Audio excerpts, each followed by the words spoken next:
Hi,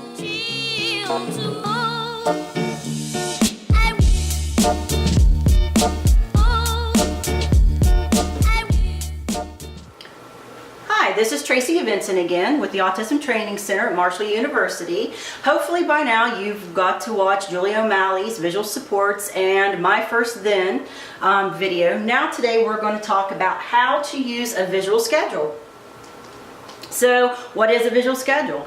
A visual schedule is going to be a representation of what's going on, what's going to happen throughout that day within a task or an activity. So when is this visual schedule going to be useful or helpful? It's going to help the individual be able to break down a task into multiple steps or to ensure the teaching that's going to following of that individual step.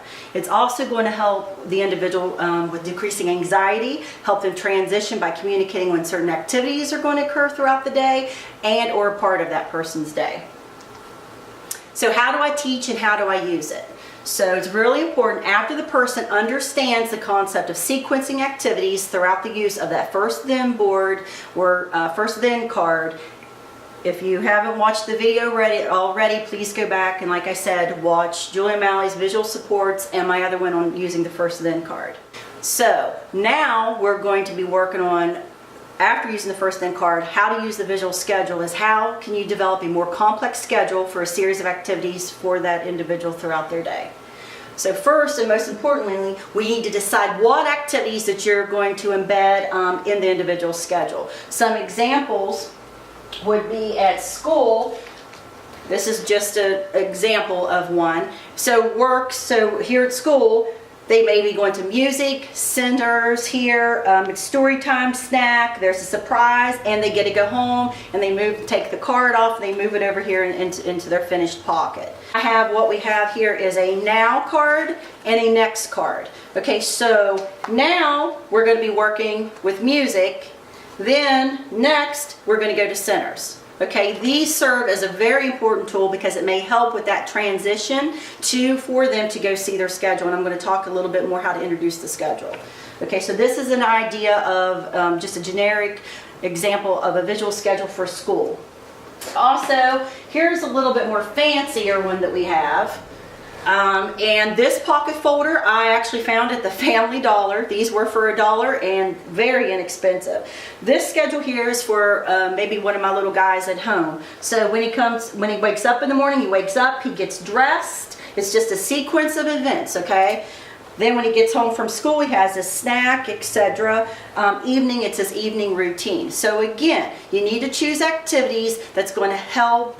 It's going to happen in that particular order throughout the individual's day. And we want to try to mix in preferred activities with non-preferred activities. For example, I have down here that he has TV time, and then he's going to have his homework, and then we're going to go back over to something else he may find reinforcing.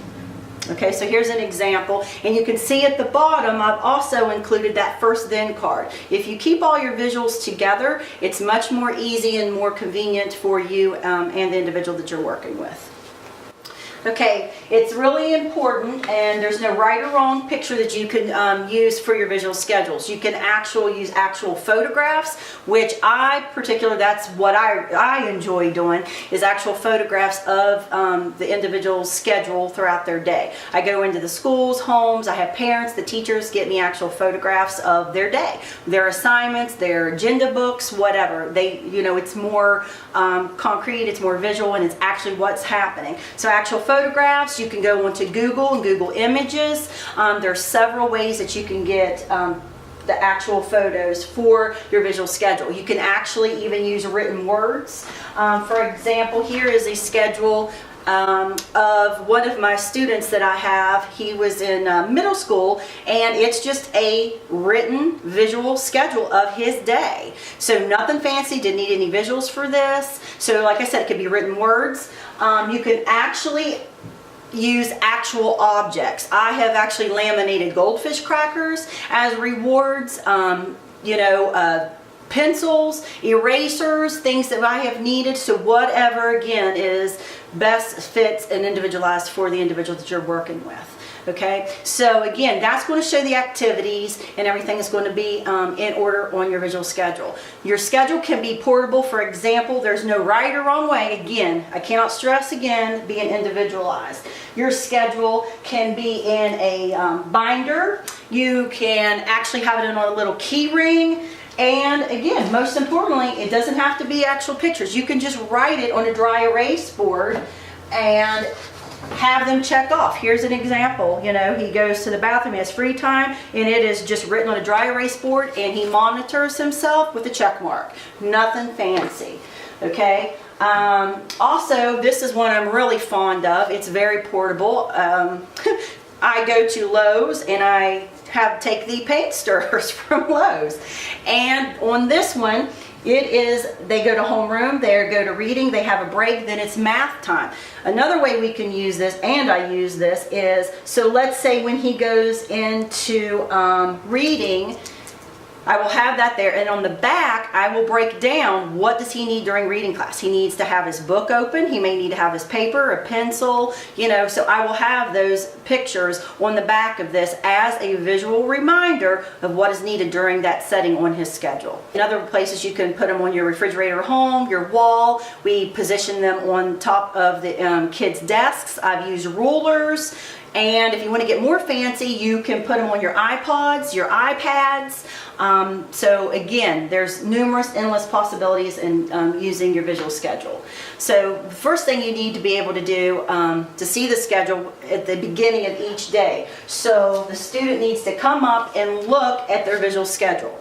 So it needs to be in visual proximity where they can see it for the remaining of the rest of their activities throughout their day.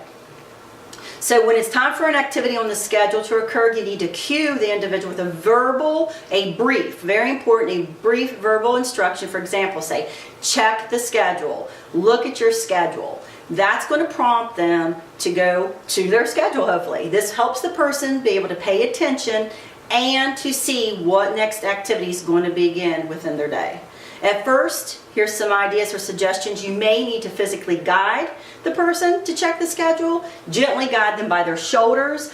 You may want to prompt the person by pointing to the next activity on the schedule. This will ensure them that this is what you're wanting them to do, to come look at the schedule.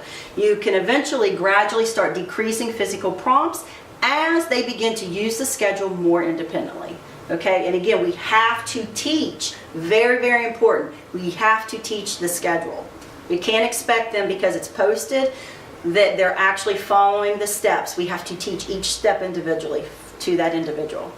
So when that task is complete, we need to cue the person to check the schedule again using the same procedure that we talked about, and go and help transition to the next activity. This is just a daily schedule. Now, it is an option. There are times here. I'm just telling you, just from my experience working with, doing this for as long as I have, I very rarely do I put actual times. This one has times that you can write in, because sometimes, if this time's going to happen and it doesn't, it may create issues. So again, I usually don't use the times. So they go to breakfast, then they can actually transition and move the card over. So there's several ways to use, the visual schedule to help transition to the next activity. So again, it's very important, once they actually are using their visual schedule, they're actually coming to their board, that you need to provide them praise and positive reinforcement to teach that person to follow that schedule, because again, this is going to help them transition and help complete in doing those activities on a day-to-day basis. It's also going to be very helpful. You could use actually a timer to help with that physical transition. They, auditory wise, they can hear that, and where it'll make that transition time more clear for them. Okay, it's really important too, eventually, once they're more comfortable, they're using the visual schedule, we need to allow for variability into their individual schedule. What I mean by that is we need to introduce a symbol that may resemble or represent an unknown activity, like an oops card, a surprise card. It could be a blank card. We can call it a distractor card. It could be a question mark.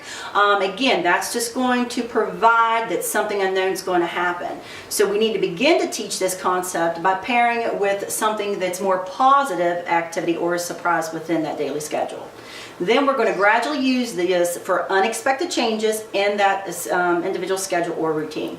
Okay? Again, I cannot stress the importance that I want you to remember how important it is to teach them how to use their visual schedule. And make it more interesting to them. Use things that they find reinforcing. For example, I have a visual schedule here that one of my clients that I was working with she loves SpongeBob, and she picked out the pictures and we use SpongeBob. She gets dressed and she marks it off. She brushes her teeth, combs her hair. That's her morning schedule. So again, find those things that's going to be reinforcing, that's going to catch their attention. I've used trains, I've used dinosaurs, I've made space ships, you name it, I've done it. So very, very important. Teach that schedule and be consistent. Thank you for watching. Again, my name is Tracy Vincent with the Autism Training Center. For more information, please go to our website and we will give you those links throughout this presentation. Thank you, and hopefully you'll tune in again.